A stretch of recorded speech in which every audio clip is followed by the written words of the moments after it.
പ്രിയമുള്ള സഹോദരങ്ങളെ, സഹോദരിമാരെ,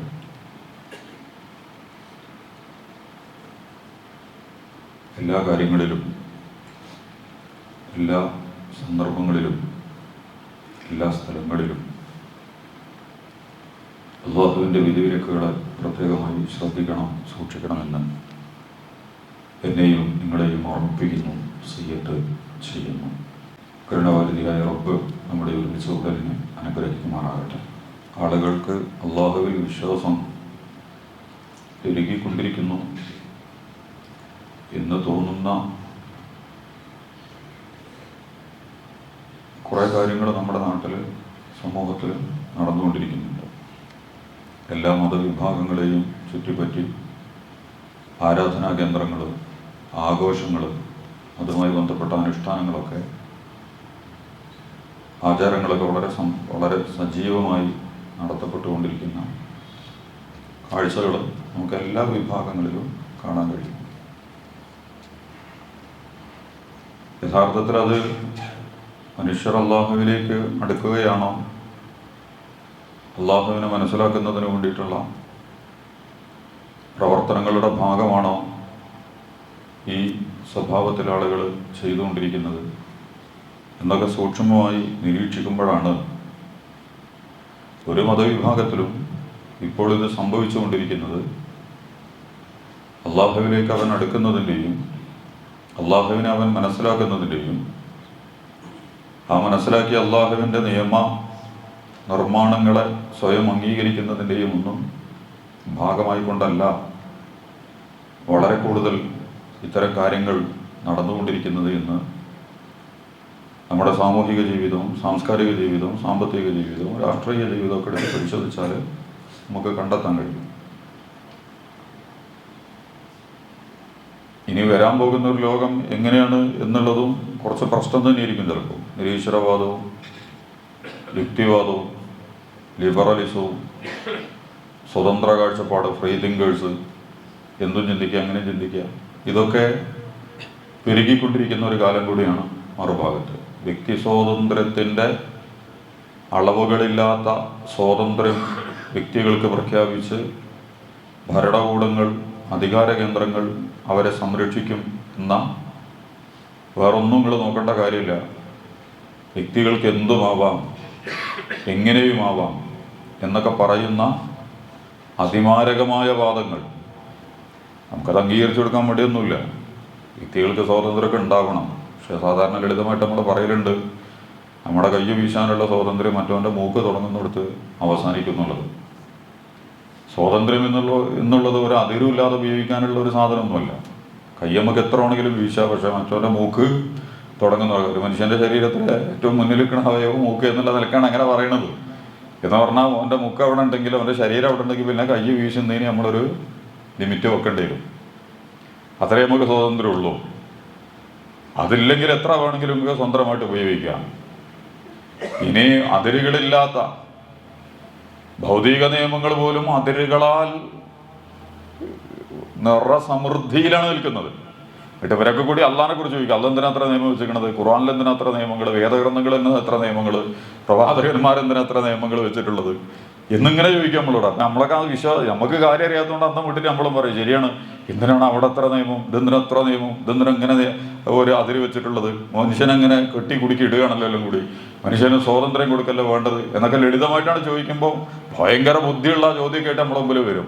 എന്നാൽ പിന്നെ ഇവരൊക്കെ ഒന്നും ഒരു അതിരും ഇല്ലേ? ഒരതിരും വരക്കാതെയാണോ ഇവരൊക്കെ എല്ലാ കാര്യങ്ങളും പോയിക്കൊണ്ടിരിക്കുന്നത്? ബിസിനസ്സിന് നിയമങ്ങളൊന്നുമില്ലേ? നൈഡിയൊന്നും വേണ്ടല്ലോ, എൻഫോഴ്സ്മെന്റ് വേണ്ടല്ലോ, നികുതി അടക്കേണ്ട കാര്യമില്ലല്ലോ, ഒന്നും കൊടുക്കേണ്ട കാര്യമില്ലല്ലോ, ബാലറ്റ് പേപ്പർ വേണ്ടല്ലോ, തെരഞ്ഞെടുപ്പ് വേണ്ടല്ലോ, അതിന് പോലീസ് വേണ്ടല്ലോ, പട്ടാളം വേണ്ടല്ലോ. എന്തിനാ നിയമങ്ങൾ, എന്തിനാ അതിരുകൾ, എന്തിനാ നമ്മൾ പാലിക്കേണ്ട കാര്യങ്ങൾ? അപ്പോൾ ഇതെന്താ സംഭവം എന്ന് വെച്ചാൽ, ഇങ്ങോട്ട് നമ്മുടെ നിരീശ്വര ഈ പറഞ്ഞ ഫ്രീ തിങ്കേഴ്സ്, ഇമാതിരി വൃത്തികെട്ടന്മാര് സകല വൃത്തികേടും ചെയ്യാൻ വേണ്ടിയിട്ടാണ് ഈ വാദങ്ങൾ ഉന്നയിക്കുന്നത്. എന്തില്? സദാചാര രംഗത്ത് മദ്യം, ലഹരി, പെണ്ണ്, വ്യഭിചാരം, വേശ്യാവൃത്തി, സ്വവർഗരതി, ഇങ്ങനെ തമ്മാടിത്തരങ്ങൾ, ലഹരി മരുന്ന്, അടിഞ്ഞാട്ടം, അളിഞ്ഞ് പുളിഞ്ഞ് വളിഞ്ഞ് ജീവിക്കാൻ. അതിനെന്ത് ചെയ്യുക? വ്യക്തികൾക്ക് സ്വാതന്ത്ര്യം വേണമെന്ന് പറയാം. എന്തും ചെയ്യാൻ, എവിടെയും ചെയ്യാൻ. എന്നാൽ ഈ സ്വാതന്ത്ര്യം വരെ എല്ലായിടത്തും വകവെക്കണമെങ്കിൽ നമുക്ക് പ്രശ്നമില്ല. നമ്മുടെ ഗ്രൗണ്ടിലെ നിയമം വേണ്ട, 7സും 11സും ഒക്കെ നമ്മൾ കളിക്കലുണ്ട്. ഇനി നമ്മുടെ നിയമമൊന്നും ആവശ്യമില്ല, അണ്ട് കളിച്ചുകൂടുക. എങ്ങനെയാ കളിക്കുക? ഇങ്ങ് കളിക്കാൻ കഴിയുമോ നിയമങ്ങളില്ലാതെ? കളിയായി പറയുന്ന കാര്യത്തിനെ കുറിച്ചല്ല. ക്രിക്കറ്റ് കളിക്കാൻ നമുക്ക് ഒരു നിയമം ആവശ്യമില്ല. BCCI ഇപ്പോൾ ലേലം പിടി മുതൽ ലേലത്തിനടക്കം നിയമങ്ങളുണ്ട്. ഇത്ര പൈസ കമ്പനി ചെലവഴിക്കാൻ പാടുള്ളൂ എന്ന്. എന്നാൽ അവിടെ ലിബറൽ ആവട്ടെ, എത്ര കുറഞ്ഞ പൈസക്കും ആളെ കിട്ടും, എത്ര കുറഞ്ഞ പൈസക്കും ആളെ വിളിച്ചാലോ ഇങ്ങോട്ട് വരണം, അവിടെയൊക്കെ നിയമങ്ങളാണ്. എന്നിട്ട് ഇവർ ഈ നിയമങ്ങളെ കുറിച്ചൊക്കെ ചോദിക്കുമ്പോൾ ഈ ഞാനും നിങ്ങളും വിശ്വാസം ഇല്ലാത്തതുകൊണ്ട്, നമുക്ക് കാര്യം അറിയാത്തതുകൊണ്ട് എന്താ പറയും, അള്ള കുറെ നിയമങ്ങൾ വെച്ചിട്ട് മനുഷ്യന്റെ ജീവിതത്തിനെ ആകെ എന്താക്കിയിട്ടുണ്ട്, വരിഞ്ഞു കെട്ടി വളഞ്ഞു പിടിച്ചിട്ടുണ്ട്. എന്നിട്ട് മനുഷ്യനെങ്ങനെ കുരുക്കിലിട്ട് വെച്ചിരിക്കുകയാണ്. നിയമങ്ങളില്ലാതെ ഒരു സാധനം നടക്കില്ല. മതമാവട്ടെ, രാഷ്ട്രീയമാവട്ടെ, കലയാവട്ടെ, സാഹിത്യമാവട്ടെ, ഒപ്പന കളിക്കണതിന് പോലും നിയമങ്ങളുണ്ട്. അതുകൊണ്ടുള്ള ജഡ്ജസ്മാരെ നിൽക്കുന്നത്. നിയമം ലംഘിച്ച് കളിക്കുന്നവന് ഫസ്റ്റ് പ്രൈസ്. ഇപ്പോൾ കലാപ്രകടനങ്ങൾ നടന്നുകൊണ്ടിരിക്കുകയാണ്. ഒപ്പനയും നാടകവും പ്രസംഗവും എല്ലാ സാധനവും കലാവിഷ്കാരങ്ങൾ, അതിനെ കൃത്യമായ നിയമങ്ങളുണ്ട്. ആ നിയമത്തിന്റെ ഉള്ളിൽ നിന്ന് കൊണ്ടത് ആവിഷ്കരിക്കുമ്പോഴേ അവനെന്താ ഉള്ളൂ, നടനായി, നടിയായി, കലാകാരിയായി, കലാകാരനായി ഒക്കെ ആരംഗീകരിച്ചു കൊടുക്കുള്ളൂ, ആളുകൾ അംഗീകരിച്ചു കൊടുക്കുള്ളൂ. നിയമങ്ങളില്ലാത്തൊരു സംഗതി അവിടെ ഇല്ല. പക്ഷേ പുതിയ കാലത്ത് വളരെ വഷളായ വാദങ്ങൾ വന്നുകൊണ്ടിരിക്കുന്നുണ്ട്. എന്തിനാണ് നിയമങ്ങൾ? എന്തിനാണ് നമ്മൾ പാലിക്കേണ്ട പ്രശ്നങ്ങൾ? നമുക്ക് തോന്നിയായി അനിഷ്ടക്കാരായിട്ട് ജീവിച്ചുകൂടെ? പിന്നെ ഇപ്പോൾ അള്ള എവിടെയാണ്? ഇനിയിപ്പോൾ അള്ള ഉണ്ട് എന്നാണ് വിചാരിച്ചിട്ട് എന്താ കാര്യം? ഇനിയിപ്പോൾ ഈ ഖുർആനും മുഹമ്മദിനെയൊക്കെ അംഗീകരിച്ചാൽ എന്താ ഇവിടെ വരാൻ പോണത്? ഒന്നും വരാൻ പോണില്ല. തോന്നിയായിട്ട് ജീവിക്കാം നമുക്ക്. ഇതൊന്നും ഇല്ലാത്തവരിവിടെ ജീവിക്കുന്നുണ്ടല്ലോ. പക്ഷേ ജീവിതത്തെക്കുറിച്ച് കൃത്യമായ നിലപാടുകൾ, കൃത്യമായി എന്താണ് ജീവിതം, ഇത് എവിടുന്ന് തുടങ്ങി, ഇതെന്തിനു തുടങ്ങി, ഇതെവിടെ ചെന്നിട്ടാണ് അവസാനിക്കുക? നമ്മളീ പറയുന്ന സ്വാതന്ത്ര്യം നമുക്ക് എല്ലാ കാര്യത്തിലും നൽകപ്പെട്ടിട്ടുണ്ടോ? ഈ ചോദിക്കുന്നവന് പോലും അവന്റെ സ്വാതന്ത്ര്യത്തിന്റെ അടിസ്ഥാനത്തിൽ ജനിച്ചവനാണ് അവൻ ജീവിക്കുന്നത്. നമ്മൾ പലപ്പോഴും പറഞ്ഞിട്ടുണ്ട്, മനുഷ്യന്റെ ഘടന, പ്രപഞ്ചത്തിന്റെ ഘടന, ഇതിലൊന്നും വലിയ പങ്കാളി ഒരധികാരവും ഒരുത്തനുമില്ല. മുഖ്യമന്ത്രിക്കും പ്രധാനമന്ത്രിക്കും സുപ്രീം കോടതിക്കും ശാസ്ത്രത്തിനും വിദ്യാഭ്യാസത്തിനും സമ്പന്നനും ഒന്നും ഈ പ്രാപഞ്ചിക ഘടനയിൽ ഇടപെടാനുള്ള ഒരു സ്വാതന്ത്ര്യം നൽകപ്പെട്ടിട്ടില്ല. അവനാന്റെ കാര്യത്തിൽ പോലും ഇല്ല. പിന്നില്ല ആരാന്റെ കാര്യത്തിൽ? അവനാന്റെ കാര്യത്തിൽ ഇല്ലാത്ത സ്വാതന്ത്ര്യം ബാക്കിയുള്ളവർക്ക് കൊടുക്കാനും ബാക്കിയുള്ളവരെ അടിമകളാക്കാനും ഒക്കെ വേണ്ടിയിട്ട് ഇമ്മാതിരി വാദങ്ങൾ ഉന്നയിച്ചുകൊണ്ടിരിക്കുകയാണ്. നമ്മൾ ജനിച്ചത് നമ്മുടെ തീരുമാനത്തിന്റെ അടിസ്ഥാനത്തിലല്ല. മുമ്പ് പറഞ്ഞു, എനിക്കറിയില്ല, അമേരിക്കയിലേറ്റൊരു കോടതിയിൽ കേസ് കൊടുത്ത് പറഞ്ഞല്ലോ ഒരു പെൺകുട്ടി. എന്താ പറഞ്ഞിട്ട്, മാതാപിതാക്കൾക്കെതിരെ എൻ്റെ സമ്മതമല്ലാതെ എന്തിനാ ഞങ്ങൾ ഇന്നുണ്ടാക്കിയത് എന്ന് ചോദിച്ചിട്ട് അച്ഛനമ്മക്കെതിരെ കേസ് നടന്നു. എന്താണ് വിധി പറയാൻ നമുക്കറിയില്ല. നമ്മളെ ഇന്ത്യൻ കോടതി പോലെയൊക്കെയാണ് വിധി പറയുകയാണെങ്കിൽ കുടുങ്ങി തന്നെയാണ് നമ്മൾ. കാരണം അജ്മീർ പ്രശ്നമാണ്, ഷാഹിബ് അൽ പള്ളി പ്രശ്നമാണ്.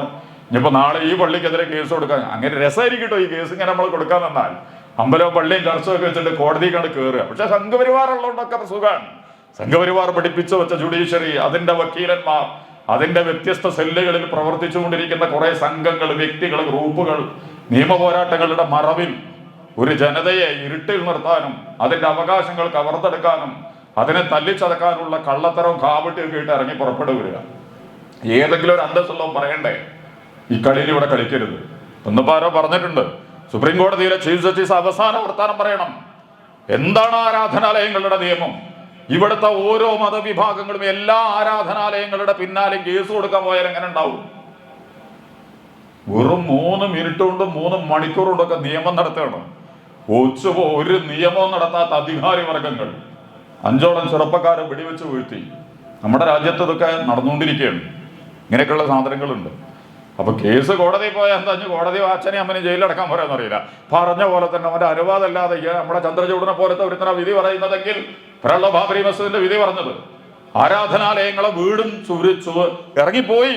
പ്രധാനമന്ത്രിയുടെ വലിയ സൽക്കാരൊക്കെ നടത്തിയിട്ടാണ് ഇറങ്ങിപ്പോയിട്ടുള്ളത്.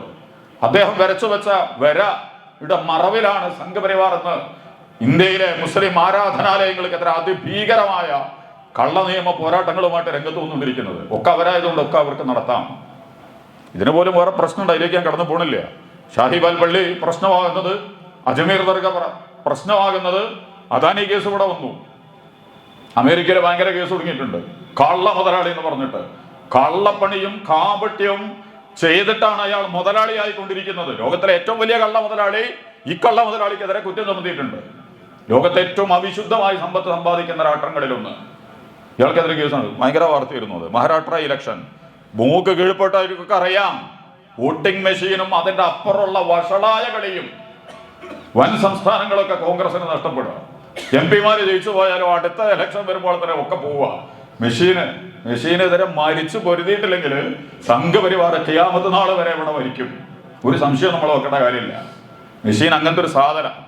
ഇമാതിരി കള്ളത്തരം കാപട്യമൊക്കെ ജനങ്ങൾ അറിയാതിരിക്കണമെങ്കിൽ എന്ത് വേണം? വേറെന്തെങ്കിലും വൈകാരികമായ പ്രശ്നങ്ങൾ അതിന് ഈ സമുദായത്തിനെ നാട്ടക്കുറിയാക്കി മുസ്ലിം ഉമ്മത്തിന്റെ സ്ഥാപനങ്ങളെയും അതിന്റെ വിശ്വാസത്തെയും അതിന്റെ വഖഫ്, അതിന്റെ ജിഹാദ്, അതിന്റെ ഹലാല്, അതിന്റെ ഓരോ സംഗതികളെയും, അതിന്റെ മസ്ജിദ്, എല്ലാത്തിനെയും സിമ്പലാക്കി വെച്ചിട്ട് സംഘപരിവാർ ഡോൺ കിസ്കോട്ടന്റെ യുദ്ധം ചെയ്യാണ്, നെടലിനോട് യുദ്ധം ചെയ്തുകൊണ്ടിരിക്കുകയാണ്. എന്നിട്ട് ജനങ്ങൾ എന്ത് ചെയ്യുക? ഈ ഒരു മാസ്മരികതയും കഥയറിയാതെ കാര്യമറിയാതെ വെറും കാഴ്ചക്കാരായിട്ട് മാറിക്കൊണ്ടിരിക്കുകയാണ് നമുക്ക് ദൗത്യമുണ്ട്. ഞാൻ ആ വിഷയത്തിലേക്ക് ഇപ്പൊ കടന്നു പോണില്ല. സംഘപരിവാരത്തിനെ പ്രതിരോധിക്കാൻ ഇനി മുസ്ലിം ഉമ്മത്ത് ഇറങ്ങേണ്ടി വരും. പാലക്കാട് ചെയ്ത പോലെ മുസ്ലിം ഉമ്മത്തല്ലാതെ അവർക്കറിയാം മുസ്ലിം ഉമ്മത്തെ വോട്ട് കയ്യെട്ട് നിങ്ങൾ എവിടെ പോയാലും ഒരു പ്രശ്നം ഉണ്ടാവില്ല. കയ്യങ്ങൾ എവിടെ വേണേലും കടി. പക്ഷെ വോട്ട് ചതറരുത്. വോട്ട് ചതറിക്കാനാണ് എല്ലാവരും ശ്രമം നടത്തിക്കൊണ്ടിരിക്കുന്നത്. കയ്യെട്ടുങ്ങൾ വള്ളംവലോ നെഞ്ഞത്തോ എവിടെയും കുത്തിക്കോ. കാരണം അതുകൊണ്ട് BJPക്ക് പ്രത്യേകിച്ചൊന്നും സംഘപരിവാറിനൊന്നും വരാൻ പോകണില്ല. നിങ്ങൾ കയ്യ എവിടെ കിട്ടിയാലും നിങ്ങൾ വോട്ട് കൃത്യമായിട്ട് നിങ്ങൾ എല്ലാവരും ഒരു സ്ഥലത്ത് ചെയ്താൽ സംഘപരിവാർ കുറച്ച് ചക്രശ്വാസം വലിക്കും. ഇന്ത്യൻ മുസ്ലിമീങ്ങളുടെ വോട്ട് അവർ ഭയപ്പെട്ടുകൊണ്ടിരിക്കുന്നുണ്ട്. അതിനെ അട്ടിമറിക്കാൻ EVM മെഷീൻ അല്ലാതെ വേറെ വഴിയൊന്നുമില്ല. മുസ്ലിങ്ങൾക്കും ഇവരൊക്കെ ഉണ്ട്. കേരളത്തിലടക്കം ഈ സമുദായത്തിനെ മയക്കാനും ഉറക്കാനും അപകടകരമായ രീതിയിലൂടെ ഞാൻ അതിലേക്ക് പോണില്ല. പോയാലും പിന്നെ ആ വിഷയം വേറെ വഴിക്ക് പോകാൻ നമുക്ക് അവിടെ വെച്ച് നിർത്തുക. രാഷ്ട്രീയമല്ലാത്ത തെരഞ്ഞെടുപ്പാണ് അവർ നടത്തിയത്. പാർട്ടികളൊക്കെ എന്താ പറഞ്ഞത്? എന്തൊക്കെ പ്രശ്നങ്ങൾ ഈ രാജ്യത്തുണ്ട്. ഇതിനൊക്കെ പകരം വളരെ വില കുറഞ്ഞ കാര്യങ്ങൾ, നമ്മളെ സിനിമയിലും നോവലിലും നാടകത്തിലും ഒക്കെ കാണുന്ന പൈങ്കിളി വിഷയങ്ങൾ, വർഗീയത മുതൽ വളരെ വളരെ ചീഞ്ഞളിഞ്ഞ ഈ നിത്യജീവിതത്തിന് ഒരു ഉപകാരമില്ലാത്ത കാര്യങ്ങൾ രാഷ്ട്രീയക്കാർ ചർച്ച ചെയ്തിട്ട് നമ്മളെ വോട്ട് കച്ചവടം ചെയ്യാൻ വഷളൻ കളികൾ ഇവരൊക്കെ നമുക്ക് തിരിച്ചറിയാൻ കഴിയും. മുസ്ലിം ഉമ്മത്ത് അതും തിരിച്ചറിഞ്ഞുകൊണ്ടിരിക്കുന്നുണ്ട്. അതാണ് ഏറ്റവും നല്ല. UP തിരിച്ചറിഞ്ഞിട്ടുണ്ട്, പാലക്കാട് തിരിച്ചറിഞ്ഞിട്ടുണ്ട്, കേരളത്തിൽ തിരിച്ചറിഞ്ഞുകൊണ്ടിരിക്കുന്നുണ്ട്. ആരൊക്കെ എന്തൊക്കെ പോരാട്ട നാടകം നടത്തിയാൽ മുസ്ലിം ഉമ്മത്തിന് വലിയ ബാധ്യതകളുണ്ട്. സംഘപരിവാർ എന്ന് പറയുന്ന ഈ കാട്ടുകള്ളന് ഈ അപകടകാരിയായ പ്രയോഗത്തെയും ദർശനത്തെയും മുന്നിൽ നിന്ന് ചെറുക്കാൻ ബാക്കിയുള്ളവരൊക്കെ പേടിച്ചു പോവും. അപ്പോൾ അത് ഏതാണെങ്കിലും വിധി അങ്ങനെ വരും. അപ്പോൾ വിധി അവിടെ കിടക്കട്ടെ. അപ്പം അങ്ങനത്തെ വിധിക്ക് ശേഷം അമേരിക്കയിലെ കോടതി പിന്നെ വിധി പറയാൻ എന്താണെന്ന് അറിയില്ല. ഇയാളെ ഇമാതിരി കോടതിയൊക്കെ ആണെങ്കിൽ പറയും അച്ഛനെ അമ്മനെ അറസ്റ്റ് ചെയ്യാൻ പറയും. കാരണം ഓലെ കുട്ടീൻ്റെ സമ്മതമില്ലാതെ തന്നെ കുട്ടീനെ ഉണ്ടാക്കിയെന്ന് വെച്ചിട്ട് അങ്ങനെ ചിലപ്പോൾ വിധി പറയാലോ. അത്രയും ഭാഷ അവിടെ ആയതുകൊണ്ട് അങ്ങനെ നടക്കൂലെന്ന് എഴുതുക. പക്ഷെ നമുക്ക് അങ്ങോട്ടും കേസ് കൊടുക്കാം കുട്ടിക്കെതിരെ. നമ്മൾ അനുവാദമില്ലാതെ ഈ എന്തിനാണ് ഉണ്ടാകാൻ പോയത്? ഞാൻ വിചാരിക്കാത്തൊരു കുട്ടിയായിട്ട് ഈ യന്ത്രം വന്നു. നമ്മൾ തീരുമാനിച്ച സാധനമൊന്നും അല്ലല്ലോ ഇത്. ഇതാണ് പ്രശ്നം. ഈ കുട്ടി തീരുമാനിച്ചതല്ല വാപ്പാനെ മാനെ. അതേപോലെ മകൾ എന്താവണം മകൻ എന്താവണമെന്ന് നമ്മളും തീരുമാനിച്ചതല്ല. ഈ ജനിക്കാൻ പോകുന്നത് എന്താവണം, ഇമ്മാതിരി ഒരു അസുരവിത്താവണോ നമ്മൾ തീരുമാനിച്ചതാ.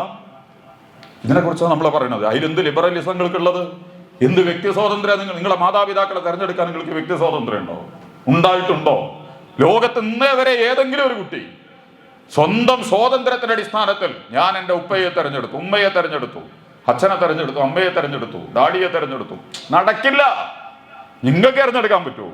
എൻ്റെ കുട്ടി ഇങ്ങനെയാണെന്ന് പറഞ്ഞിട്ട് എനിക്കുണ്ടാകാൻ പോകുന്ന കുട്ടി ഇതാവണം. ഖുർആൻ പറയുന്നുണ്ടല്ലോ, ഇന്നല്ലാഹു ഇൻദഹു ഇൽമു സ്സാഅ വയനസ്സിലു റൈസ വയഅലമു മാ ഫിൽ അർഹാമി വമാ തദ്രീ നഫ്സുൻ മാദാ തക്സിബു ഗദാ. ഗർഭപാത്രത്തിലുള്ളത് എന്താണെന്ന് അള്ളാഹ്ക്ക് മാത്രമേ അറിയുള്ളൂ. ജനിക്കാൻ പോണ കുട്ടി നരേന്ദ്രമോദിയാണോ, പിണറായി വിജയനാണോ, മമ്മൂട്ടിയാണോ, മോഹൻലാലാണോ, ഷാറൂഖ് ഖാൻ ആണോ, ടെണ്ടുൽക്കർ ആണോ, റൊണാൾഡോ ആണോ, മെസ്സി ആണോ, ഓൽക്ക് പോലും അറിയില്ല.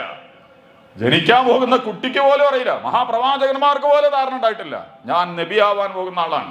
അതല്ലേ ഇപ്പൊ ലോകത്തിലെ ഏറ്റവും വലിയ ചുമതല, ഏറ്റവും പ്രയാസകരമായ ചുമതല, ഏറ്റവും കരിസ്മാറ്റിക് സ്വഭാവമുള്ള ചുമതല. പക്ഷെ പ്രവാചകന്മാർ പോലും അള്ളാഹ് തീരുമാനിക്കുമെന്ന് നടന്നതാണ്. ഒരു വ്യക്തിക്ക് ഒരു സ്വന്തം ആ വ്യക്തി ഇവിടെ കടന്നിട്ട് അവലം യറൽ ഇൻസാൻ അന്നാ ഖലഖനാഹു മിൻ നുത്ഫ. ഖുർആൻ ചോദിക്കുന്ന ചോദ്യം നിങ്ങൾ കണ്ടില്ലേ? ഇവനെ ഞാനാ സൃഷ്ടിച്ചത്. ആരെ? ഈ മനുഷ്യനെ. ഈ സ്വാതന്ത്ര്യവാദവും സ്വതന്ത്ര ചിന്തയും നിരീശ്വരവാദവും യുക്തിവാദവും ബുദ്ധിവാദവും ഒക്കെ ഉന്നയിച്ചിട്ട് ഈ വർത്താനം പറയുന്നവൻ അവലം യറൽ ഇൻസാൻ, ഈ മനുഷ്യനെ നിങ്ങൾ കണ്ടില്ലേ? അന്നാ ഖലഖനാഹു മിൻ നുത്ഫ. വളരെ നിസ്സാരമായ രേതസ്കണത്തിൽ നിന്നാണ്. സൂറത്ത് യാസീന്റെ അവസാനമാണ്. സൂറത്ത് യാസീൻ ഭയങ്കര പുണ്യം എഴുതിയിട്ട് ഊതും. ആയത്തൊന്നും ഞാൻ പരിശോധിക്കൂല. അള്ളാഹു അതിന്റെ അവസാനത്തിൽ ചോദിക്കുന്ന ഭാഗം നിങ്ങൾ മനുഷ്യന്മാരെ നോക്കിയിട്ടില്ലേ, അവനെ ഈ നിസ്സാരമായ രേതസ്കടത്തിൽ, അതിനെക്കുറിച്ച് ഖുർആൻ വേറെ പറയുന്നുണ്ട്. അഫറഅയ്തും മാ തുംനൂൻ, നിങ്ങൾ വിസർജിക്കുന്ന ബീജത്തെ കുറിച്ച് നിങ്ങൾ ആലോചിച്ച് നോക്കിയിട്ടുണ്ടോ? അഅൻതും തഖ്ലുഖൂനഹു, നീയാണോ അത് ഉണ്ടാക്കിയത്? ഈ പ്രധാനമന്ത്രിയും മുഖ്യമന്ത്രിയും രാജാവും സമ്പന്നനും അദാനി അംബാനിയും ഒക്കെ ഉണ്ടാകാൻ ആവശ്യമായ ബീജം അവരുണ്ടാക്കിയതാണോ? നിങ്ങളുടെ ഏതെങ്കിലും ഒരു സംവിധാനം വെച്ച് നിങ്ങൾ ചെയ്തതാണോ? അതാണല്ലോ ചോദിക്കേണ്ട ചോദ്യം. അഫറഅയ്തും മാ തുംനൂൻ, മനീയായി ദ്രാവകമായി നിങ്ങൾ വിസർജിക്കുന്ന, നിങ്ങൾ പുറത്തേക്ക് വിടുന്ന ആ ബീജങ്ങളെ കുറിച്ച് നിങ്ങൾ ആലോചിച്ചിട്ടുണ്ടോ? അൻതും തഖ്ലുഖൂനഹു, അല്ലാഹു ചോദിക്കുക, ഇയാളെ ഉണ്ടാക്കിയത്? നീ ഇരുന്ന് ഉണ്ടാക്കിയതാണോ ഈ ബീജം? ഇന്ന രീതിയിൽ ഇന്ന ആള് ഇന്ന സ്ഥലത്ത് ഇന്ന രൂപത്തിൽ ഉണ്ടാവട്ടെ എന്ന് വിചാരിച്ച നീ ചെയ്തതാണോ? അം നഹ്നുൽ ഖാലിഖൂൻ, അതോ നാമാണോ സൃഷ്ടിച്ചത്? അല്ലാഹു ചോദിക്കുകയാണ്, ഞാനാണോ അതല്ല നിങ്ങളാണോ? എന്നിട്ട് ഇവ ഇരുന്നിട്ട് പേരും വർത്താനപ്പം ഈ നിസ്സാരതയിൽ നിന്ന്, ശൂന്യതയിൽ നിന്ന്, ഹല്ലത്താലൽ ഇൻസാൻ, മനുഷ്യന് കഴിഞ്ഞു പോയിട്ടില്ലേ? ഹീനം മിനദ് ദഹർ, ഇത്തരം വർത്താനൊന്നും പറയാൻ നിനക്ക് അസ്തിത്വം പോലും ഇല്ലാത്തൊരു കാലം നിനക്കുണ്ടായിട്ടുണ്ട് ഇല്ലേ? ഇന്നലെ നീ ഉണ്ടായിരുന്നോ?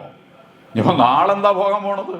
നിന്നെക്കാളോ വലിയ ഗംഗേമ്മമാരൊക്കെ അടിഞ്ഞ് മുടിഞ്ഞ് അടച്ചുപൂട്ടപ്പെട്ടിട്ടുള്ള ഈ ഭൂമിയുടെ അടിയിലേക്ക് നീയും താഴും. അങ്ങനെ സൗകര്യങ്ങളും സന്നാഹങ്ങളും സംവിധാനങ്ങളും ഒക്കെ കൂടി കണ്ടിട്ട് ഹൗ നമ്മൾ തന്നെയാണ്, ഞങ്ങൾ തന്നെയാണ്. അതിൻ്റെ അപ്പുറം എന്താ സംഭവിക്കാനുള്ളത്? വളരെ മിഥ്യാധാരണകളിൽ, നൈമിഷിതകളിൽ. നമ്മൾ കണ്ടില്ലേ, മഴ പെയ്യുമ്പോൾ ഈ പാറ്റകള് വളരെ കുറഞ്ഞ വയസ്സ് അതിനുള്ളൂ, പക്ഷെ അതിന്റെ വിചാരം ഹൗ ഇപ്പൊ നമ്മൾ തന്നെയാണ്. ആ ഒന്നായിട്ട് പാറ്റക്കൂട്ടൽ വരും, ആ മണിക്കൂറുകൾക്കകം ചത്തു വീടും അത് മുഴുവൻ.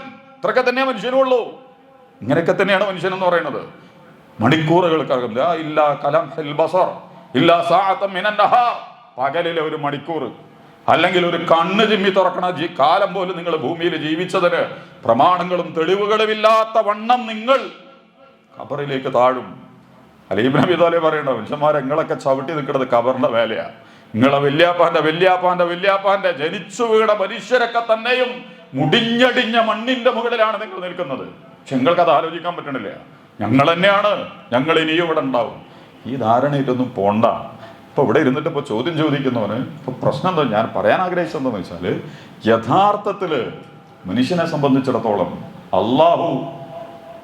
അള്ളാഹുവിനെ അറിയാന്ന് പറയുന്ന ഒരു സാധനം ഉണ്ടല്ലോ, പടച്ചോന്. ജീവിതത്തെക്കുറിച്ചും അവനവനെ കുറിച്ചും ഞാൻ മുമ്പ് സൂചിപ്പിച്ചിരുന്നു, അള്ളാഹുവിനെ കുറിച്ചും. ഇത് മൂന്നിനെ കുറിച്ചും കൃത്യമായ കാഴ്ചപ്പാടില്ലാത്തവൻ അന്ധനാവും, മന്ദനാവും. അന്ധനാവും എന്ന് പറഞ്ഞാൽ അന്ധന്മാരാരും ബുദ്ധി പറഞ്ഞവരല്ല, നല്ലവരാണ് അവര്. ഇത് മന്ദനാവും, ഒരു വിവരവും ഇല്ലാത്തവൻ. എന്താണ് അതിനെ പറയാൻ? മൃഗങ്ങളെക്കാൾ നിലവാരം കെട്ട, മൃഗങ്ങൾക്ക് പോലും ഒരു നിയമമുണ്ട്.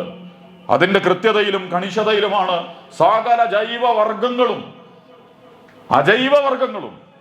ജീവനില്ല എന്ന് പറയുന്ന സൂര്യനും ചന്ദ്രനും സമുദ്രവും പർവ്വതങ്ങളും മുതൽ മഹാവനങ്ങൾ മുതൽ. നമ്മൾ നാളെ പറഞ്ഞില്ലേ, സഹാറയിൽ നിന്ന് കാറ്റടിച്ചിട്ട് മണല് പൊന്തും, മുകളിലേക്കൊന്നായിട്ട് മണല് പൊന്തും. 2500-3000 കിലോമീറ്റർ ആ മണ്ണ് പാറിയിട്ട് ആമസോണിൽ ചെല്ലും. അതിന്റെ അവസാനത്തെ പൊടി. ആമസോണും സഹാറയും തമ്മിൽ ഒന്ന് ആഫ്രിക്കയാണോ ഒന്ന് ലാറ്റിൻ അമേരിക്കയാണോ, അതിൻ്റെ ഇടയില് ദീർഘമായി കിടക്കുന്ന കടലാണ്. ഇതൊക്കെ അജൈവ വസ്തുക്കളാണ് നമ്മൾ പറയുന്നത്. ആ കടല് ഈ മരുഭൂമിയിൽ നിന്ന് പൊന്തുന്ന മണൽക്കാറ്റിൽ നിന്ന് ഒരു അവസാനത്തെ നേരിയ പൊടി കണികകൾ കോടി ആയിരക്കണക്കിന് കിലോമീറ്റർ സഞ്ചരിച്ചിട്ട് ആമസോണിൽ ചെന്നിട്ട് വീഴുന്ന, ആമസോണിന്റെ മികച്ച വളം. ആമസോൺ എന്ന് പറഞ്ഞാൽ നമ്മളുടെ ശ്വാസകോശമാണെന്ന് ശാസ്ത്രം പറഞ്ഞുകൊണ്ടിരിക്കുന്നത്. ഭൂമിയിലെ നമ്മുടെ ഹൃദയം ഉണ്ടല്ലോ, എന്താ പോലെ ഭൂമിയുടെ ശ്വാസകോശമാണ് ആമസോൺ എന്ന് പറയുന്നത്. അത് നഷ്ടപ്പെട്ടാൽ പിന്നെ ഓക്സിജനും ഉണ്ടാവില്ല, കാർബൺ ഡൈ ഓക്സൈഡും ഉണ്ടാവില്ല മനുഷ്യന്. അതുകൊണ്ട് ആമസോൺ ബ്രസീലിലും ലാറ്റിൻ അമേരിക്കയിലും പെറുവിലും മെക്സിക്കോയിലും ഒക്കെ ആയിട്ട് പരന്ന് കിടക്കുക. മഹാവനം, സൂര്യന്റെ വെളിച്ചം പോലും ഇറങ്ങാത്ത. ഇതിനൊക്കെ ഒരു ഘടന ഉണ്ട്. അതുകൊണ്ട് സഹാറയിൽ കാറ്റടിക്കുന്നതും ആ കാറ്റ് കടലിന്റെ മുകളിലൂടെ പോയി അതിന്റെ മണൽത്തരികൾ ആമസോണിൽ വീഴുന്നതും വളരെ യാദൃശ്ചികമായി, ആരുമില്ലാതെ. എല്ലാറ്റിനും അള്ളാഹ് കൃത്യമായൊരു നിയമം വെച്ചിട്ടുണ്ട്, നിയമങ്ങളുടെ ഉള്ളിൽ നിന്നും. പക്ഷെ അത് ഈ അള്ളാഹിനറിയാത്തതുകൊണ്ട്, അള്ളാഹുവിന്റെ അധികാരത്തെ അറിയാത്തത് കൊണ്ട് ഈ ബുദ്ധിശൂന്യനായ മനുഷ്യൻ മാത്രം എഴുന്നേറ്റ് നിന്നിട്ട് പരമസ്വാതന്ത്ര്യത്തെക്കുറിച്ചും അതിയുക്തിയെക്കുറിച്ചും അതിഭാവുകത്വത്തെക്കുറിച്ചും അധികാൽപ്പനിതകളിലൊക്കെ നിന്നിട്ട് ഇപ്പൊ സംസാരിച്ചുകൊണ്ടിരിക്കുകയാണ്. അത് തന്നെയാണ് വലിയോളം നോക്കട്ടെ. ഇനി വേറെ ഒന്നുകൂടി പറഞ്ഞ് നമുക്ക് അവസാനിപ്പിക്കാം. മിക്കവാറും സംഭവിക്കാൻ പോണത് ഇനിയിപ്പോൾ അള്ളാഹിനൊന്നും ആവശ്യമില്ലാത്തൊരു കാലം മുമ്പേ നമ്മൾ പറഞ്ഞിരുന്നു, പഠിച്ചവരൊന്നും ഞാൻ ആവശ്യം ഉണ്ടാവില്ല. ഖിയാമത്ത് വരിക അങ്ങനത്തെ ഘട്ടത്തിലാണെന്നാണല്ലോ പറയുന്നത്. ഒരു മനുഷ്യനും അള്ളാഹു എന്ന് വിളിക്കാത്ത കാലത്താണ് ഖിയാമത്ത് വരിക എന്ന് പറഞ്ഞാൽ അത്രയും വലിയ ഡെവലപ്മെന്റ്, പുരോഗതി, അത്യന്താധുനിക സൗകര്യങ്ങൾ, അതിൻ്റെ സമൃദ്ധി, ഇതൊക്കെ കൂടി കാണുമ്പോൾ മനുഷ്യനെന്ത് വിചാരിക്കും? ഇനിയിപ്പോൾ എന്തിനല്ല, എന്തോന്നല്ല, എവിടല്ല, എങ്ങനല്ല, ആഗ്രഹിക്കുന്നതൊക്കെ കിട്ടുമെന്ന് നമുക്ക് തോന്നുന്ന ഒരു ലോകം നമ്മളൊക്കെ പെട്ടുപോലോ. സമൃദ്ധിയിലാണ് മതി പറക്കുക, ദാരിദ്ര്യത്തിൽ മതി പറക്കൂല. ദാരിദ്ര്യത്തിൽ ചിലപ്പോൾ തെറ്റുകൾ സംഭവിച്ചാൽ പോലും നിസ്സാരതയും നിസ്സഹായതയും നിസ്സംഗതയൊക്കെ നമ്മളെ പിടികൂടും. തിരിച്ചു പോരാനും അന്വേഷിക്കാനും സ്വയം ഇരുന്ന് വിഷമിക്കാനൊക്കെ ഉള്ളൊരു ടെൻഡൻസി ഉണ്ടാവും. സമൃദ്ധി ഉണ്ടാവുമ്പോൾ എന്തുണ്ടാവും? അതൊക്കെ മാറിയിട്ട്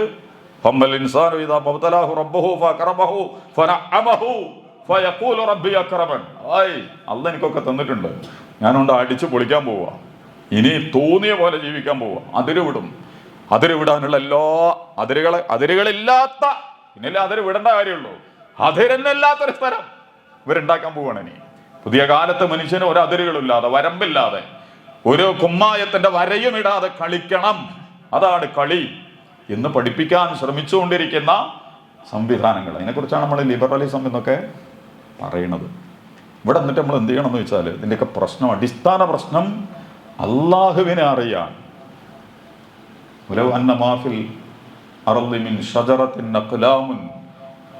നിങ്ങൾ ഭൂമിയിലുള്ള സകല മരങ്ങളും എടുത്തിട്ട് പേനയാക്കിയാൽ,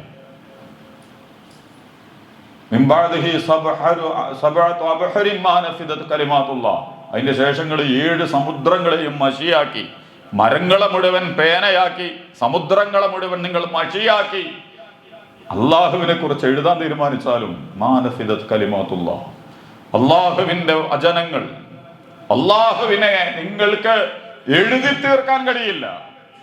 അത്രമാത്രം. ഞാൻ അതിന്റെ ബാക്കി കാര്യങ്ങൾ ഇൻഷാ അല്ലാഹ് നമുക്ക് പിന്നീട് ഒരിക്കൽ പറയാൻ പറ്റുകയാണെങ്കിൽ പറയാം. പക്ഷെ ഇതിനൊക്കെ അള്ളാഹിനെ തിരിയണമെങ്കിൽ എന്ത് വേണം? സിനിമ കണ്ടിട്ട് കാര്യമില്ലല്ലോ, അല്ലെങ്കിൽ വിനോദിച്ചിട്ട് കാര്യമില്ലല്ലോ. അള്ളാഹിനെ മനസ്സിലാക്കാൻ ഏറ്റവും നല്ല സാധനം ഖുർആനാണ്. ബിസ്മില്ല, അള്ളാഹുവിന്റെ നാമത്തിൽ. ഇവിടുന്നാണ് തുടങ്ങണം. ഒന്നാമത്തെ പദം അള്ളാഹിനെ കൊണ്ടാണ്, ബിസ്മില്ല. എന്നിട്ട് അർ-റഹ്മാൻ റഹീം, അതും അല്ല തന്നെയാണ്. അതും അല്ല തന്നെയാ, പരമകാരുണ്യകനും കരുണാമയനുമായ അള്ളാഹു. അഊദു ബില്ലാ, അള്ളാഹുവിനോട് ഞാൻ അഭയം തേടുന്നു. ഒരു കുട്ടി ജനിച്ചാൽ നിങ്ങൾ ആദ്യം അഷ്ഹദു അല്ലാഹു അക്ബർ, അല്ലാഹു അക്ബർ. നിങ്ങളെ പാർട്ടി വലുതാണ്, മതം വലുതാണ്, ദേശം വലുതാണ്, സംഘടന വലുതാണ്, ജാതി വലുതാണ്, സമുദായം വലുതാണ്, കുടുംബം വലുതാണ്, ഇതൊന്നുമല്ലല്ലോ കുട്ടിന്റെ ചുവട്ടിൽ പറയേണ്ടത്. അല്ലാഹു അക്ബർ, അല്ലാഹു അക്ബർ. അല്ലാഹു ആകുന്നു വലിയവൻ, അല്ലാഹു ആകുന്നു വലിയവൻ. അവസാനം നിസ്സാരനായി കണ്ണുപൂട്ടി പോകുന്ന സമയത്ത് എന്ത് ചെയ്യണം?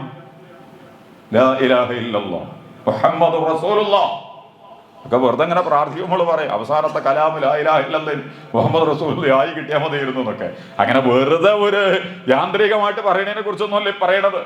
അള്ളാഹു ആയിരുന്നു എൻ്റെ ഇലാഹ്, അള്ളാഹു വലിയവനാണെന്നും അള്ളാഹു ഇലാഹാണെന്നും ചെറിയ കുട്ടി മുതൽ മരിക്കുന്നവന്റെ ബോധത്തിലടക്കം അങ്ങോട്ട് തുടങ്ങിയിട്ട് നിങ്ങൾ എപ്പോഴും ലാ ഇലാഹ ഇല്ലല്ലാഹ് എന്ന് പറയും. ലാ ഇലാഹ ഇല്ലല്ലാഹ് എന്ന് പറയുന്നത് ഭയങ്കര കൂലിയാണ്. ജദ്ദിദു ഖൗലു ലാ ഇലാഹ ഇല്ലല്ലാഹ്. ലാ ഇലാഹ ഇല്ലല്ലാഹയെ നിങ്ങൾ ഇങ്ങനെ പുതുക്കിക്കൊണ്ടേയിരിക്കുക. കുപ്പായൊക്കെ തിരുമ്പി ഇസ്തിരിടുന്ന പോലെ, പുതിയ ഭക്ഷണങ്ങൾ പരീക്ഷിക്കുന്നത് പോലെ ലാ ഇലാഹ ഇല്ലല്ലാഹ് ഓരോ ഘട്ടത്തിലും നിങ്ങൾ പറയുമ്പോൾ പുതിയ അർത്ഥങ്ങൾ, പുതിയ ആശയങ്ങൾ, പുതിയ ഉള്ളടക്കങ്ങൾ, പുതിയ കാഴ്ചപ്പാടുകൾ, പുതിയ സമീപനങ്ങൾ, പുതിയ വിശാലതകൾ, പുതിയ വിശകലനങ്ങൾ, പുതിയ വിലയിരുത്തലുകൾ. ലാ ഇലാഹ ഇല്ലല്ലാഹ്. ഒരു കഥയില്ലാതെ ലാ ഇലാഹ ഇല്ലല്ലാഹ്, ലാ ഇലാഹ ഇല്ലല്ലാഹ്, ലാ ഇലാഹ ഇല്ലല്ലാഹ് നിങ്ങൾ പറ. അള്ളാഹു ആകുന്ന ഇലാഹ്. ഞാൻ അതിൻ്റെ മറ്റിലേക്ക് പോകണില്ല. ഇലാഹല്ല എന്ന് പറയാൻ കാരണം ഇലാഹുകൾ കുറെ കണ്ടാന ഇലാഹുകൾ നിറഞ്ഞ് കവിഞ്ഞ് ഒഴുകി കൊണ്ടിരിക്കുന്ന കാലത്ത് നമ്മളുള്ളത്. അവർക്കൊന്നും ഇലാഹാകാനുള്ള ഒരു യോഗ്യതയില്ല, നമ്മളെ പോലെ തന്നെയാണ്. പക്ഷേ അള്ളാഹുവിന്റെ ഉലൂഹിയത്തിന് അറിയാത്തത് കൊണ്ട് ഭരണകൂടങ്ങൾ ഇലാഹാണ്, പാർട്ടികൾ ഇലാഹാണ്, സംഘടനകൾ ഇലാഹാണ്, സമ്പന്നൽ ഇലാഹാണ്, ശാസ്ത്രം ഇലാഹാണ്, വിദ്യാഭ്യാസം ഇലാഹാണ്, കലാകാരനും സാഹിത്യകാരനും കായികകാരനും ഒക്കെ ഇലാഹായിട്ട് മാറുന്ന, അവനവൻ തന്നെ ഇലാഹായിട്ട് മാറുന്ന ഇതൊക്കെ നടന്നുകൊണ്ടിരിക്കണ്ടല്ലോ. ഇവരൊക്കെ കൂടി പക്ഷിമൃഗാദികൾ മുതൽ ആകാശഗോളങ്ങളെ അടക്കം ദൈവമാക്കി മാറ്റുന്ന അശ്ലീല അനാശാസ്യതകൾ മുതൽ പ്രപഞ്ചത്തിന്റെ അഖണ്ഡമായ ഈ പ്രപഞ്ചത്തെ അടക്കം ദൈവമാക്കി മാറ്റുന്ന എല്ലാ പണിയും ഇലാഹ് തിരിയാത്തോണ്ടാണ്. അതുകൊണ്ടാണ് അള്ളാഹ് പറഞ്ഞു, നിങ്ങൾ പുതുക്കുക, ലാ ഇലാഹ ഇല്ലല്ലാഹ്. നിസ്കാരം കഴിഞ്ഞാൽ നിങ്ങൾ പറയില്ലേ, അവസാനിപ്പിക്കാം നമുക്ക്, അല്ലാഹുമ്മ അൻതസ്സലാം, അല്ലാഹുവേ നീയാണ് സമാധാനം. പറയണതിൽ കുറെ അർത്ഥങ്ങളുണ്ട്, അതിലേക്ക് നമ്മൾ കടന്നു പോകണ്ട. അള്ളയാണ് സമാധാനം. ഭരണകൂടങ്ങളൊന്നും നിങ്ങൾക്ക് സലാം തരൂല, മത നേതൃത്വങ്ങളൊന്നും നിങ്ങൾക്ക് സമാധാനം ഉണ്ടാക്കി തരൂല. സമാധാനം എങ്ങനെ തകർക്കാൻ പറ്റുന്നതാണെന്ന് അധികാര കേന്ദ്രങ്ങളും മതകേന്ദ്രങ്ങളും ഉദ്യോഗസ്ഥനും കോടതിയും പോലീസും ഒക്കെ ആലോചിച്ചുകൊണ്ടിരിക്കുന്നത്. മനുഷ്യന്റെ സമാധാനം എങ്ങനെ കെടുത്താം? ആത്യന്തികമായ സമാധാനം, അടിസ്ഥാനപരമായ സമാധാനം. അന്തസ്സലാം, നീയാണ് സമാധാനം. വമിങ്കസ്സലാം, നിന്നിൽ നിന്നാണ് സമാധാനം. ഇതിങ്ങനെ പറഞ്ഞ് പോയിട്ട് എന്ത് ചെയ്യണം? അവസാനം പറയണം, ലാ ഇലാഹ ഇല്ലല്ലാഹ്, അല്ലാഹുവേ നീയല്ലാതെ ഇലാഹില്ല, വഹ്ദഹു ലാ ശരീക ലഹ്, നീ ഏകനാണ്, നിനക്ക് പങ്കുകാരില്ല. നിനക്ക് വിശദീകരണങ്ങളുണ്ട്. അതൊന്നും കഥയറിയാതെ പോകാൻ നിന്നാ ഒന്നും തിരിയില്ല, വെറും സ്വല്ലല് മാത്രമായിട്ട് മാറും. വഹ്ദഹു ലാ ശരീക ലഹ് ലഹുൽ മുൽക്ക്, നിനക്കാണ് അധികാരം. നിമിഷ നേരത്തെ അധികാരം കയ്യിൽ പിടിച്ച് അവരാണ് വലുതെന്ന് അവന്റെ അടിയാന്മാരും അവനാണ് വലുതെന്ന് അവനും സ്വയം ധരിക്കുന്ന ഒരു കാലത്ത് അധികാരത്തിലിരിക്കുന്നവർ, ഏതെങ്കിലും തരം അധികാരങ്ങൾ, മതാധികാരമാകാം, രാഷ്ട്രീയാധികാരമാകാം, ഉദ്യോഗസ്ഥാധികാരമാകാം, സമ്പത്തും ശാസ്ത്രവും വിദ്യാഭ്യാസവും ഒക്കെ ഉള്ള അധികാരമാകാം. അല്ല പറയലേ ഹുൽ മുൽക്ക്, ഇവനൊന്നും ഒരു അധികാരമില്ല. ഇവനൊക്കെ മുടിഞ്ഞ് ചടഞ്ഞ് തകർന്ന് തരിപ്പണാവും. നാളെ നമ്മളെ നേരത്തെ പറഞ്ഞ മതി, ഇതാ തീരാൻ പോവാണ്. ഷലഹുൽ മുൽക്ക്, അധികാരം മുഴുവൻ അല്ലാഹുവിനാണ്. വലഹുൽ ഹംദ്, അവനാണ് സ്തുതി. കണ്ട എല്ലാറ്റിനെയും സ്തുതിച്ച് പുകഴ്ത്തി വാഴ്ത്തി നടക്കുക നമ്മൾ. ഒരർഹതയുമില്ലാത്തവരെ, വ്യക്തികൾ, പ്രസ്ഥാനങ്ങൾ, സംഘങ്ങൾ, സംഘടനകൾ, നേതാക്കന്മാർ, അനുയായികൾ, എല്ലാറ്റിനെയും ആർക്കും നിങ്ങൾ സ്തുതിക്കാൻ നിൽക്കണ്ട. വലഹുൽ ഹംദ്, സ്തുതി നിങ്ങൾ അല്ലാഹ്ക്ക് മാത്രം കൊടുക്കുക. യുഹ്യി വ യുമീത്, എന്താ പ്രശ്നം? ജീവിപ്പിക്കുന്നവനും മരിപ്പിക്കുന്നവനും അവനാണ്. നമ്മൾ നേരത്തെ പറഞ്ഞല്ലോ, കുട്ടി കേസ് കൊടുത്ത കേസ് അച്ഛനമ്മക്കെതിരെ. കുട്ടീനെ ജീവിപ്പിച്ച അവരല്ല, കുട്ടിയെ മരിപ്പിക്കുന്നതും അവരല്ല. യുഹ്യി വ യുമീത്, ജീവിപ്പിക്കുകയും മരിപ്പിക്കുകയും ചെയ്യുന്നവൻ അല്ലാഹു ആകുന്നു. അതിനും കുറേ ഉള്ളടക്കങ്ങളുണ്ട്, അതിലേക്ക് നമ്മളിപ്പോൾ പോണില്ലേ. വഹുവ അലാ കുല്ലി ഷൈഇൻ ഖദീർ, എല്ലാറ്റിനും കഴിയുന്നവനാകുന്നു അല്ലാഹു. ഞാൻ പറഞ്ഞെന്താണെന്ന് വെച്ചാൽ, നിങ്ങൾ ഇങ്ങനെ ഓരോ സ്തോത്രങ്ങളും ഓരോ കീർത്തനങ്ങളും ഓരോ പ്രാർത്ഥനകളും ലാ ഹൗല വലാ ഖുവ്വ യാ ദൽ ജലാലി, അല്ലാഹനെ അറിയുക എന്ന് പറയുന്നത് വളരെ പ്രധാനപ്പെട്ടതാണ്. അല്ലാഹനെ അറിയുമ്പോഴാണ് നമ്മുടെ നിസ്സാരതയും നമ്മുടെ ജീവിതത്തെക്കുറിച്ചുള്ള കൃത്യമായ കാഴ്ചപ്പാടും നിലപാടും ഒക്കെ എനിക്കും ഉണ്ടാവുക. അല്ലാഹനെ ശരിക്കും മനസ്സിലാക്കാനുള്ള ശ്രമം നടത്തുക. അപ്പം പിന്നെ അന്തമില്ലാത്ത യുക്തിയും അന്തമില്ലാത്ത സ്വതന്ത്രവാദവും അന്തമില്ലാത്ത അത്തരം നിലപാടുകളൊക്കെ നമ്മളെടുത്ത് ഇങ്ങോട്ട് പോരും. അള്ളാഹനെ മനസ്സിലാക്കാൻ ഖുർആനാണ് ഏറ്റവും നല്ല വഴി. ഇൻഷാ അല്ലാഹ് നമുക്ക് അവസാനിപ്പിക്കാം. പടച്ച റബ്ബിനെ കുറിച്ച് കൂടുതൽ നന്നായി കാര്യങ്ങൾ മനസ്സിലാക്കാൻ അള്ളാഹു നമ്മെ തൗഫീഖ് നൽകി അനുഗ്രഹിക്കുമാറാകട്ടെ. ജീവിതത്തിലെ ചെറിയതും വലിയതും രഹസ്യവും പരസ്യമായിട്ടൊക്കെ സംഭവിച്ചു പോയിട്ടുള്ള എല്ലാ തെറ്റുകളും കുറ്റങ്ങളും അള്ളാഹുവിനെ ഞങ്ങൾക്ക് പുറത്തു തരുമാറാകണമേ നാഥ. അള്ളാഹുവിനെ ഞങ്ങളോട് കരുണ കാണിക്കുന്ന തമ്പുരാനെ. ഞങ്ങളുടെ വീട്ടിൽ ഞങ്ങളുടെ ഇടകളുണ്ട്, കുട്ടികളുണ്ട്, പ്രിയപ്പെട്ട ഉമ്മയും ഉപ്പയൊക്കെ ഉണ്ട്. അവരെയൊക്കെ നീ അനുഗ്രഹിക്കണേ തമ്പുരാനെ. അവരോട് നീ കരുണ കാണിക്കുമാറാകണമേ തമ്പുരാനെ. ഹലാലായ ഞങ്ങളുടെ സമ്പാദ്യ മാർഗങ്ങളിൽ, ഞങ്ങളുടെ ആരോഗ്യത്തിൽ, ഞങ്ങളുടെ നാട്ടിൽ ഒക്കെയും അള്ളാഹുവെ നീ ഞങ്ങളെ അനുഗ്രഹിക്കണേ തമ്പുരാനെ. ധാരാളം വിഷമങ്ങളിലൂടെ കടന്നുപോയിക്കൊണ്ടിരിക്കുന്ന ആളുകൾ നമ്മുടെയൊക്കെ കൂട്ടത്തിലുണ്ട്. ആരോഗ്യ പ്രശ്നങ്ങൾ, കുടുംബ പ്രശ്നങ്ങൾ, സാമ്പത്തിക പ്രശ്നങ്ങൾ, മാനസികമായ പ്രശ്നങ്ങൾ, അറിയുന്നതും അറിയാത്തതും ഒക്കെ. അള്ളാഹുവെ നീയാണ് സമാധാനം, നിന്നിൽ നിന്നാണ് സമാധാനം. നീ തരുന്നത് തടയുന്നവരും നീ തടഞ്ഞത് തരുന്നവരൊന്നുമില്ല. ഞങ്ങൾക്ക് എന്താണ് ഏറ്റവും മെച്ചപ്പെട്ടത് അത് നൽകി ഇഹലോകത്തും പരലോകത്തും നീ ഞങ്ങളെ അനുഗ്രഹിക്കണേ തമ്പുരാനെ. നീ ഞങ്ങളോട് കരുണ കാണിക്കുമാറാകണമേ തമ്പുരാനെ. ഞങ്ങളുടെ പ്രിയപ്പെട്ട ഉമ്മമാരുണ്ട്, ഉപ്പമാരുണ്ട്, നിന്നിലേക്ക് യാത്ര തിരിച്ചിട്ടുള്ള ഇണകളും കുട്ടികളും സഹോദരങ്ങളും നേതാക്കന്മാരും സഹപ്രവർത്തകരും ഒക്കെ ഉണ്ട്. അവർക്കൊക്കെ നീ മഗ്ഫിറത്തും മർഹമത്തും നൽകി നീ അവരെ സ്വീകരിക്കുമാറാകണമേ നാഥ. നാളെ നിന്റെ ജന്നാത്തുൽ ഫിർദൗസിൽ ഒരുമിച്ച് കൂടാൻ അവരെയും ഞങ്ങളെയും നീ അനുഗ്രഹിക്കണേ തമ്പുരാനെ. ഞങ്ങളുടെ കുട്ടികൾ, ഞങ്ങളുടെ ഇണകൾ, ഇവരിൽ നിന്നൊക്കെ ഞങ്ങളുടെ കണ്ണിനും മനസ്സിനും കുളിർമ നൽകുന്ന സന്തോഷം പകരുന്ന കാഴ്ചകൾ നൽകി നീ ഞങ്ങൾ അനുഗ്രഹിക്കണേ തമ്പുരാനെ. ഞങ്ങളുടെ ഇണകളെയും കുട്ടികളെയും നീ പ്രത്യേകം അനുഗ്രഹിക്കണേ തമ്പുരാനെ. പുതിയ കാലത്തിൻ്റെ എല്ലാ വൈശാചികതകളും എല്ലാ ജാഹിലിയത്തുകളും വലയം ചെയ്ത് കെണിയിൽ വീഴുന്നത് പോലെ ഈ വലയിൽ കുടുങ്ങിക്കൊണ്ടിരിക്കുന്നത് ഞങ്ങളുടെ കുട്ടികളാണ്. കൗമാരവും യുവത്വവും ബാല്യവും. കരുണാവാരതി അല്ലാഹുവേ, ഞങ്ങളുടെ കുട്ടികളെ നീ കാത്തുരക്ഷിക്കുമാറാകണമേ തമ്പുരാനെ. ഞങ്ങളുടെ വീടിനും കുടുംബത്തിനും സമൂഹത്തിനും ഇഹലോകത്തും പരലോകത്തും ഒക്കെ ഞങ്ങൾക്ക് സന്തോഷം പകരുന്ന ഇണകളും മക്കളുമായി ഞങ്ങളുടെ ഇണകളെയും മക്കളെയും നീ ഞങ്ങൾക്ക് നൽകി അനുഗ്രഹിക്കണേ തമ്പുരാനെ. ഞങ്ങളുടെ കുടുംബങ്ങളെ നീ അനുഗ്രഹിക്കണേ തമ്പുരാനെ. اللهم ارحمنا يا ارحم الراحمين. اللهم اغفر لنا ذنوبنا يا رب العالمين. اللهم انك عفو تحب العفو فاعف عنا. اللهم اعتقنا من النار وادخلنا الجنة يا رب العالمين. ربنا اغفر لنا ولوالدينا وللمؤمنين يوم يقوم الحساب. اللهم ربنا آتنا في الدنيا حسنة وفي الآخرة حسنة وقنا عذاب النار. اللهم ربنا آتنا من لدنك رحمة وهيئ لنا من أمرنا رشدا. اللهم أعز الإسلام والمسلمين وأذل الشرك والمشركين وأذل النفاق والمنافقين. اللهم انصر إخواننا المسلمون في فلسطين. اللهم انصر إخواننا المسلمون في غزة. اللهم انصرهم يا رب العالمين. اللهم انصر إخواننا المسلمون في أنحاء العالم. اللهم ارحمهم. اللهم انصرهم. اللهم ربنا تقبل منا دعاءنا إنك أنت السميع العليم وتب علينا إنك أنت التواب الرحيم واغفر لنا يا غافر المذنبين. آمين آمين برحمتك يا أرحم الراحمين. وآخر دعوانا أن الحمد لله وصلى الله على محمد صلى الله عليه وسلم.